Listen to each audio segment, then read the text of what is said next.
आज के इस वीडियो में हम एक ऐसे टॉपिक पर डिटेल में डिस्कशन करने वाले हैं जो कि पिछले 100 साल से ज़्यादा टेक्निकल एनालिसिस का बेस रहा है। ये थ्योरी उस समय से पहले से यूज़ में आ रही है जब से हमने कैंडल स्टिक चार्ट्स का यूज़ करना भी शुरू नहीं किया था। जी हाँ दोस्तों, आज हम बात करने वाले हैं डाउ थ्योरी के बारे में। आप चाहे स्टॉक मार्केट में एक पुराने ट्रेडर या इन्वेस्टर हो या फिर आपने अभी अभी स्टॉक मार्केट में ट्रेड और इन्वेस्ट करना स्टार्ट किया है, आपको बाजार के बारे में जानने के लिए डाउ थ्योरी को जानना बहुत ही ज़्यादा ज़रूरी है। तो आज के इस वीडियो में हम जानने वाले हैं कि डाउ थ्योरी आखिर है क्या, डाउ थ्योरी के कौन कौन से सिद्धांत हैं, और साथ ही में हम जानेंगे कि डाउ थ्योरी हर एक ट्रेडर और इन्वेस्टर के लिए क्यों बहुत ज़रूरी है। तो इस वीडियो को एंड तक ज़रूर देखिए, ये बहुत ही इंपॉर्टेंट और इन्फॉर्मेटिव वीडियो है। अगर आपने अब तक हमारे चैनल को सब्सक्राइब नहीं किया है तो प्लीज़ हमारे चैनल को सब्सक्राइब ज़रूर करें। तो चलिए स्टार्ट करते हैं। डाउ थ्योरी। डाउ थ्योरी का इन्वेंशन मिस्टर चार्ल्स डाउ ने किया था। 1900s में वो एक आर्टिकल की सीरीज लिखा करते थे जिसको बाद में डाउ थ्योरी के नाम से जाना गया। बेसिकली डाउ थ्योरी कुछ बिलीफ्स पर बनी हुई है और इन्हीं बिलीफ्स को डाउ थ्योरी के सिद्धांत या डाउ थ्योरी टेनेट्स भी कहा जाता है। मिस्टर चार्ल्स डाउ ने मार्केट में कई सालों की ऑब्जर्वेशन करने के बाद इन टेनेट्स को डेवलप किया था। तो डाउ थ्योरी के अकॉर्डिंग मार्केट को चलाने के लिए कुछ स्पेसिफिक टेनेट्स होते हैं, यानी कि कुछ बेसिक सिद्धांत होते हैं। इन सिद्धांतों के बारे में चलिए डिटेल में समझते हैं। कंपोनेंट्स और टेनेट्स ऑफ डाउ थ्योरी। सबसे पहला टेनेट है मार्केट डिस्काउंट्स एवरीथिंग। डाउ थ्योरी के अकॉर्डिंग किसी भी पर्टिकुलर टाइम पर किसी भी कंपनी की सारी इंफॉर्मेशन उसके प्राइस में अवेलेबल होती है। यहाँ इंफॉर्मेशन का क्या मतलब है? यहाँ इन्फॉर्मेशन का मतलब है कि किसी भी टाइम पर किसी भी पर्टिकुलर कंपनी की अर्निंग पोटेंशियल, ग्रोथ पोटेंशियल और उसके मैनेजमेंट की डिटेल्स उसके प्राइस में ऑलरेडी इंक्लूड की गई होती हैं। इसको आसान शब्दों में ऐसे समझ सकते हैं कि किसी भी पर्टिकुलर टाइम पर स्टॉक मार्केट में किसी भी कंपनी का जो भाव चल रहा है उस टाइम पर मार्केट को ये पता है कि उस पर्टिकुलर कंपनी में क्या चल रहा है। वो सारी इंफॉर्मेशन ऑलरेडी उस कंपनी के स्टॉक का प्राइस इंडिकेट कर रहा है। तो किसी भी पर्टिकुलर टाइम पर स्टॉक मार्केट में कोई सडन या अनएक्सपेक्टेड इवेंट हो जाता है तो स्टॉक मार्केट क्विकली अपने आप को उस इवेंट के अकॉर्डिंग अपने प्राइस को एडजस्ट कर लेता है। तो अगर मार्केट में किसी भी कंपनी के लिए कोई एक अच्छी न्यूज़ आ जाती है तो आप देखते हैं तो उस कंपनी के स्टॉक का प्राइस काफ़ी तेज़ी से ऊपर की तरफ जाता है। वहीं अगर कोई बैड न्यूज़ आ जाती है तो उस पर्टिकुलर टाइम पर स्टॉक का प्राइस काफ़ी तेज़ी से नीचे की तरफ जाता है। इससे ये क्लियर पता चलता है कि स्टॉक का प्राइस ही सब कुछ होता है। आप लोगों ने स्टॉक मार्केट में एक कोट ज़रूर सुना होगा। वो कोट कुछ ऐसे है कि भाव भगवान है। इसका मतलब यही है कि प्राइस इज गॉड, यानी कि प्राइस ही सब कुछ है। जैसा कि हमने डिस्कस किया, स्टॉक का प्राइस उस टाइम पर उस कंपनी की सारी इंफॉर्मेशन को इंडिकेट कर रहा है। इसलिए डाउ थ्योरी के अकॉर्डिंग ये भी कहा जाता है कि आपको सिर्फ प्राइस पर ध्यान देना ज़रूरी है, आपको और किसी इंडिकेटर पर ध्यान देने की ज़रूरत नहीं है। दूसरा टेनेट है there are 3 broad market trends. मतलब मार्केट में 3 तरीके के ट्रेंड्स होते हैं। पहला ट्रेंड होता है प्राइमरी ट्रेंड, दूसरा सेकेंडरी ट्रेंड और तीसरा होता है माइनर ट्रेंड। तो चलिए इन ट्रेंड्स के बारे में डिटेल में समझते हैं। सबसे पहला है primary trend. Primary trend basically market का एक मेजर ट्रेंड होता है। प्राइमरी ट्रेंड 1 साल से लेकर कई सालों तक कंटिन्यू रह सकता है। प्राइमरी ट्रेंड बेसिकली मार्केट के मल्टी ईयर डायरेक्शन को इंडिकेट करता है। इसको दूसरे शब्दों में ऐसे कह सकते हैं कि मार्केट कई सालों तक किस ट्रेंड में रहा है तो वो ट्रेंड प्राइमरी ट्रेंड होता है। प्राइमरी ट्रेंड एक अप ट्रेंड भी हो सकता है और एक डाउन ट्रेंड भी हो सकता है। तो चलिए इसको एक एग्जांपल से समझते हैं। तो जैसा कि आप इस इमेज में देख सकते हैं, ये निफ्टी 50 का मंथली चार्ट है। चार्ट देखकर ही आपको क्लियरली समझ आ जाएगा कि निफ्टी 50 का स्टॉक कौन से ट्रेंड में चल रहा है। तो जैसा कि आप यहाँ देख सकते हैं कि निफ्टी 50 का स्टॉक लगातार अप ट्रेंड में है। 2009 से अप ट्रेंड स्टार्ट हुआ है जो कि अभी तक कंटिन्यू चल रहा है। इसलिए निफ्टी का जो प्राइमरी ट्रेंड है वो एक अप ट्रेंड माना जाएगा। प्राइमरी ट्रेंड में लॉन्ग टर्म इन्वेस्टर्स बहुत ज़्यादा इंटरेस्टेड होते हैं, क्योंकि लॉन्ग टर्म इन्वेस्टर्स बेसिकली काफ़ी लंबे टाइम के लिए अपने पैसे को इन्वेस्ट करते हैं। इसलिए प्राइमरी ट्रेंड्स के लिए हमेशा लॉन्ग टर्म इन्वेस्टर ही इंटरेस्टेड होते हैं। दूसरा ट्रेंड है secondary trend. Secondary trend basically primary trend के करेक्शंस होते हैं। इसको दूसरे शब्दों में कुछ इस तरीके से समझ सकते हैं कि किसी भी पर्टिकुलर टाइम पर मार्केट में जो लार्जर मूवमेंट चल रहा है, उस मूवमेंट में जो माइनर काउंटर रिएक्शंस आते हैं उनको कहा जाता है सेकेंडरी ट्रेंड। इसको एक एग्जांपल से समझते हैं। यहाँ हमने फिर से निफ्टी 50 का मंथली चार्ट लिया है। तो जैसा कि आप यहाँ देख सकते हैं कि निफ्टी 50 लगातार एक अप ट्रेंड में चल रहा था, बट टाइम पर निफ्टी के चार्ट में आप छोटी छोटी गिरावट भी देख सकते हैं। तो प्राइमरी ट्रेंड यानी कि मेजर अप ट्रेंड में जो ये छोटी छोटी गिरावटें आ रही हैं, यानी कि जो प्राइस का करेक्शन हो रहा है, उस पर्टिकुलर ट्रेंड को कहा जाता है सेकेंडरी ट्रेंड। तो आई होप आपको समझ आया होगा कि प्राइमरी और सेकेंडरी ट्रेंड में क्या डिफरेंस है। सेकेंडरी ट्रेंड बेसिकली कुछ हफ्तों से कुछ महीनों तक भी स्टॉक मार्केट में रह सकते हैं। तीसरा ट्रेंड होता है माइनर ट्रेंड, इसे डेली फ्लक्चुएशंस भी कहते हैं। तो माइनर ट्रेंड बेसिकली कुछ दिन से कुछ हफ्तों तक रह सकते हैं। स्टॉक मार्केट में माइनर ट्रेंड को मार्केट नॉइस के रूप में भी कंसीडर किया जाता है। तो जैसा कि आप इस एग्जांपल में देख सकते हैं, यहाँ हमने निफ्टी 50 का डेली चार्ट लिया है और डेली चार्ट पर आपको क्लियरली दिख जाएगा कि मार्केट में डेली बेसिस पर छोटे छोटे करेक्शंस आते रहते हैं। कभी मार्केट में हाई बनता है और कुछ दिन में मार्केट में करेक्शंस आते हैं, जिन्हें डेली फ्लक्चुएशंस भी कहा जाता है। तो स्टॉक मार्केट में minor trends short term traders के लिए बहुत ही इंपॉर्टेंट होते हैं। शॉर्ट टर्म ट्रेडर्स इन्हीं माइनर ट्रेंड्स को यूज करके ट्रेड करते हैं और मार्केट से प्रॉफिट लेते हैं। तो आई होप आपको समझ आया होगा कि डाउ थ्योरी के अकॉर्डिंग स्टॉक मार्केट में 3 तरीके के ट्रेंड्स अवेलेबल होते हैं।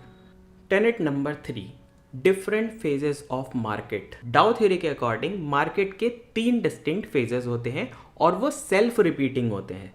पहला फेज होता है एक्यूमुलेशन फेज, दूसरा फेज होता है मार्कअप फेज, तीसरा फेज होता है डिस्ट्रीब्यूशन फेज। तो चलिए इन तीनों मार्केट फेजेस के बारे में डिटेल में समझते हैं। तो जैसा कि आप इस इमेज में देख सकते हैं, हमने यहाँ एक सैम्पल चार्ट बनाया है जिसके थ्रू हम यहाँ पर मार्केट के फेजेस को डिटेल में समझेंगे। तो for example suppose stock market लगातार नीचे की तरफ गिर रहा है, यानी कि मार्केट एक डाउन ट्रेंड में है। तो मार्केट के स्टीप सेल ऑफ के बाद ही एक्यूमुलेशन फेज स्टार्ट होता है। स्टीप सेल ऑफ की वजह से मार्केट के बहुत सारे पार्टिसिपेंट्स इतने फ्रस्ट्रेट हो चुके होते हैं और वो प्राइस के ऊपर आने की होप छोड़ चुके होते हैं। तो इस पर्टिकुलर टाइम पर स्टॉक की जो वैल्यूएशंस होती हैं वो भी बॉटम पर आ चुकी होती हैं, इसलिए बायर्स भी इस पर्टिकुलर सेल ऑफ में खरीदने से डरते हैं। ऐसे ही पर्टिकुलर टाइम पर एंट्री होती है स्मार्ट इन्वेस्टर्स की, यानी कि स्मार्ट मनी की। स्मार्ट मनी का मतलब है कि यहाँ पर फिनेंशियल इंस्टीट्यूशन या फिर डोमेस्टिक इंस्टीट्यूशन जिनके पास बल्क में पैसा होता है, जिन्होंने मार्केट को बहुत अच्छे से एनालाइज किया होता है, उनकी एंट्री होती है। तो smart money steep sell off होने के बाद वैल्यू इन्वेस्टमेंट्स पर ध्यान देते हैं और वो धीरे धीरे स्टॉक्स को खरीदना स्टार्ट करते हैं। और जैसे जैसे टाइम बीतता जाता है वो स्टॉक्स को लार्ज क्वांटिटीज़ में खरीदना स्टार्ट कर देते हैं, क्योंकि मार्केट में स्टीप सेल ऑफ आ चुका होता है और मार्केट में जितने भी रिटेल पार्टिसिपेंट्स होते हैं वो प्राइस के ऊपर आने से डर रहे होते हैं। तो इस पर्टिकुलर टाइम पर जब भी स्मार्ट मनी किसी भी पर्टिकुलर स्टॉक को लार्ज क्वांटिटी में खरीदता है, उस पर्टिकुलर टाइम पर रिटेल इन्वेस्टर्स अपने स्टॉक्स को बेच रहे होते हैं। इसलिए एक्यूमुलेशन फेज में स्मार्ट मनी को सेलर्स बहुत ही आसानी से मिल जाते हैं। अब क्योंकि स्मार्ट मनी लगातार स्टॉक्स को नीचे के प्राइस पर खरीद रहे हैं, इसलिए मार्केट अब एक पर्टिकुलर प्राइस के बाद नीचे जाना बंद कर देता है। तो जैसा कि आप इस एग्जांपल में देख सकते हैं कि इस पर्टिकुलर चार्ट में एक सपोर्ट बनना स्टार्ट हो गया है, जिसको स्टॉक मार्केट में बेस बनना भी कहा जाता है। अब क्योंकि स्मार्ट मनी लगातार स्टॉक्स को खरीद रहे हैं, तो मार्केट ऊपर की तरफ जाने की कोशिश करता है और एक टाइम ऐसा आता है जब वो अपने इमीडिएट रेजिस्टेंस को ब्रेक करके ऊपर की तरफ जाने लगता है। तो आपका यहाँ पर क्वेश्चन आ सकता है कि इस पर्टिकुलर टाइम पर स्टॉक ने अपने इमीडिएट रेजिस्टेंस को ब्रेक कैसे किया। इसका रीज़न ये है क्योंकि इंस्टीट्यूशनल इन्वेस्टर यानी कि स्मार्ट मनी सारे के सारे स्टॉक्स को खरीद चुके हैं। अब मार्केट में कोई सप्लाई नहीं है।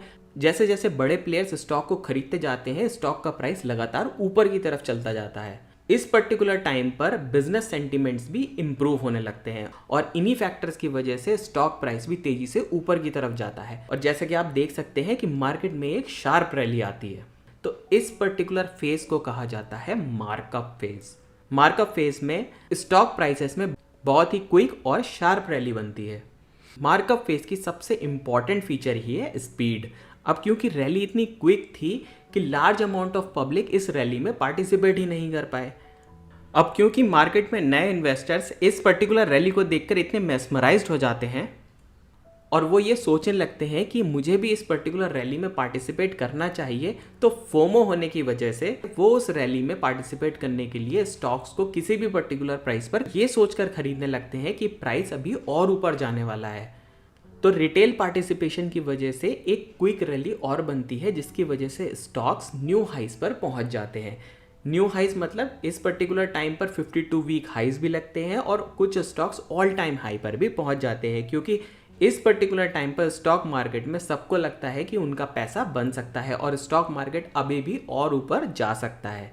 अब क्योंकि सारी न्यूज़, सारे बिजनेस एनवायरनमेंट बहुत ही ऑप्टिमिस्टिक हो जाते हैं, सबको लगता है कि अब इस पर्टिकुलर टाइम पर मार्केट में और इन्वेस्ट करना चाहिए, तो इस पर्टिकुलर टाइम पर नया फेज स्टार्ट होता है जिसे कहा जाता है डिस्ट्रीब्यूशन फेज। डिस्ट्रीब्यूशन फेज में फिर से स्मार्ट इन्वेस्टर्स की यानी कि स्मार्ट मनी की एंट्री होती है। ये स्मार्ट मनी वही लोग हैं जिन्होंने एक्यूमुलेशन फेज में स्टॉक्स को बहुत ही कम प्राइस पर खरीदा था। डिस्ट्रीब्यूशन फेज में स्मार्ट मनी अब इन लो प्राइस पर लिए गए स्टॉक्स को बेचना स्टार्ट करते हैं। अब क्योंकि मार्केट में इतना ऑप्टिमिज्म है, तो जैसे ही वो बड़ी क्वांटिटी में बेचना स्टार्ट करते हैं, रिटेल पार्टिसिपेंट्स की वजह से, यानी कि नए इन्वेस्टर जो मार्केट में अभी अभी आए हैं, वो उन ऑफलोड किए हुए वॉल्यूम को एब्जॉर्व करने लगते हैं। यानी कि जितनी भी वो सप्लाई देते हैं मार्केट में उतनी ही डिमांड अवेलेबल होती है और वो सारे के सारे स्टॉक्स को खरीद लेते हैं। अब क्योंकि स्मार्ट मनी ने एक्यूमुलेशन फेज में बहुत बड़ी क्वांटिटी में स्टॉक्स को जमा कर रखा था, अब वो धीरे धीरे बड़ी क्वांटिटी में डिस्ट्रीब्यूशन फेज में उन स्टॉक्स को बेचने लगते हैं। इस पर्टिकुलर टाइम पर स्टॉक एक पर्टिकुलर रेंज से ऊपर नहीं जा पाता और मार्केट में हाई प्राइस के आसपास एक रेजिस्टेंस क्रिएट हो जाता है। अब क्योंकि डिस्ट्रीब्यूशन फेज में स्मार्ट मनी लगातार स्टॉक्स को बेच रहे हैं, तो स्टॉक का प्राइस धीरे धीरे नीचे की तरफ आना स्टार्ट हो जाता है, यानी कि मार्केट में एक नया सेल ऑफ स्टार्ट हो जाता है और इस सेल ऑफ होने की वजह से मार्केट में वापस एक अटर स्टेट ऑफ फ्रस्ट्रेशन स्टार्ट हो जाता है। और जैसा कि हमने स्टेज 1 में डिस्कशन किया था कि एक्यूमुलेशन फेज होने से पहले एक सेल ऑफ आया होता है, वो यही सेल ऑफ होता है, क्योंकि डिस्ट्रीब्यूशन फेज के बाद एक स्टीप सेल ऑफ आता है और स्टीप सेल ऑफ होने के बाद ही वापस एक एक्यूमुलेशन फेज स्टार्ट होता है। तो आई होप आपको यहाँ समझ आया होगा कि मार्केट के डिफरेंट फेजेस क्या होते हैं और आई होप आपने समझा होगा कि स्मार्ट मनी किस तरीके से एक्यूमुलेशन फेज में स्टॉक को जमा करते हैं और एक अच्छे प्राइस पर पहुंच जाने के बाद डिस्ट्रीब्यूशन फेज में अपने स्टॉक्स को बड़े मुनाफे के साथ बेच देते हैं। तो आई होप आपको समझ आया होगा कि किसी भी पर्टिकुलर टाइम पर ट्रेडर और इन्वेस्टर के लिए डाउ थ्योरी को समझना कितना ज़्यादा ज़रूरी है। डाउ थ्योरी आपको ये बताती है कि हमें किस तरीके से अपना माइंडसेट रखना चाहिए, किस तरीके से हम स्मार्ट मनी की तरह सोच सकते हैं, उनके अकॉर्डिंग हम स्टॉक्स में इन्वेस्ट कर सकते हैं और किस तरीके से हम बड़ा मुनाफा लेकर के स्टॉक मार्केट से बाहर आ सकते हैं। फोर्थ टेनेट है volumes must confirm the trend. डाउ थ्योरी के अकॉर्डिंग किसी भी पर्टिकुलर ट्रेंड को वॉल्यूम का सपोर्ट मिलना बहुत ज़रूरी है। इसको एक एग्जांपल से समझते हैं। तो सपोज मार्केट में एक अप ट्रेंड चल रहा है, तो अप ट्रेंड में जैसे जैसे प्राइस ऊपर की तरफ जा रहा है, वॉल्यूम भी उसी स्पीड से बढ़ना चाहिए। सिमिलरली अगर मार्केट में डाउन ट्रेंड चल रहा है, तो डाउन ट्रेंड में जैसे जैसे स्टॉक का प्राइस नीचे जा रहा है, वॉल्यूम भी उसी तेजी से ऊपर जाने चाहिए। पांचवा टेनेट है all indices must confirm with each other. इसको सिंपल शब्दों में ऐसे समझ सकते हैं कि किसी भी पर्टिकुलर टाइम पर सारे इंडेक्सेस को एक ट्रेंड के बारे में कंफर्मेशन देना चाहिए। फॉर एग्जाम्पल, अगर आपको लगता है कि मार्केट बुलिश है, तो उस पर्टिकुलर टाइम पर स्टॉक मार्केट में अवेलेबल इंडेक्सेस यानी कि Nifty 50, Nifty bank, Nifty mid cap और जो भी इंपॉर्टेंट इंडेक्सेस हैं, वो सारे ही अप ट्रेंड में होने चाहिए। ऐसा नहीं होना चाहिए कि निफ्टी 50 तो एक अप ट्रेंड में है, बट बैंक निफ्टी और निफ्टी मिड कैप आपको डाउन ट्रेंड के सिग्नल्स दे रहे हैं। तो डाउ थ्योरी के अकॉर्डिंग किसी भी पर्टिकुलर टाइम पर हम मार्केट का ट्रेंड सिर्फ निफ्टी के बेसिस पर डिसाइड नहीं कर सकते। जब तक सारे के सारे इंडेक्सेस हमें अप ट्रेंड या डाउन ट्रेंड के सिग्नल नहीं देते, तब तक ये कंफर्म नहीं किया जा सकता कि मार्केट में कौन सा ट्रेंड चल रहा है। डाउ थ्योरी के अकॉर्डिंग सिक्स्थ और फाइनल टेनेट है the closing price is the most sacred one. तो डाउ थ्योरी के अकॉर्डिंग क्लोजिंग प्राइस ही सबसे ज़्यादा इंपॉर्टेंट प्राइस होता है।